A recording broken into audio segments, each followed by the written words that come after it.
1983 ஆண்டு திறக்கப்பட்ட சுகததாச விளையாட்டு தொகுதியானது இலங்கையில் உள்ள பழமை வாய்ந்த மற்றும் ஒரே ஒரு சர்வதேச அரங்காக திகழ்கின்றது. இந்த விளையாட்டரங்கில் செயற்கை ஓடுபாதையின் விரிப்பு 2011 ஆண்டில் பொருத்தப்பட்டது. புதிதாக பொருத்தப்பட்ட ஓடுபாதைக்கு சர்வதேச தரச்சான்றிதழ் கிடைத்ததாக கூறப்பட்ட போதிலும் குறுகிய காலத்தில் அது சேதமடைந்ததால் சம்பந்தப்பட்ட நிர்மாணத்துறை மற்றும் தொழில்நுட்ப குழுவுக்கு எதிராக குற்றம் சாட்டப்பட்டது. அது குறித்த கசக்கும் உண்மை தொகுப்பு அப்போது அதிகாரிகளின் கவனத்திற்கு கொண்டு வந்த போதிலும் அவர்கள் அதனை பொருட்படுத்தவில்லை. ஸ்போர்ட்ஸ் ஃபர்ஸ்ட் அன்று வெளிக்கொணர்ந்த தகவல்கள் உண்மை என்பது இன்று உறுதியாகியுள்ளது. சுகததாச விளையாட்டரங்குக்கு விஜயம் செய்த விளையாட்டுத்துறை அமைச்சர் ஊடகங்களுக்கு வெளியிட்ட கருத்து இது.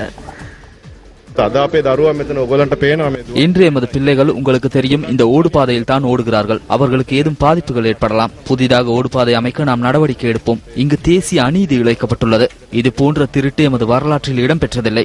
காகோலா என்ற நிறுவனம் தான் இதனை பொருத்தியுள்ளது. இந்த நிறுவனத்துக்கு எதிராக நாம் நடவடிக்கை எடுப்போம். இங்கு என்ன நடந்துள்ளது என்பது எனது இரு கண்களுக்கும் அதே போன்று எனது இதயத்துக்கும் நன்றாக புரிகின்றது. அரசாங்கத்தின் நிதி ஒதுக்கீட்டை பெற்றுக்கொள்ள நீண்ட காலம் செல்லும். அவ்வாறின்றி இலங்கை வங்கியில் கடன் பெற்று இந்த நிறுவனத்துக்கு கிடைக்கும் வருமானத்தின் மூலம் 10 அல்லது 15 வருடங்களில் செலுத்தும் வகையில் இந்த ஓடுபாதையை பொறுத்த நாம் நடவடிக்கை எடுப்போம்.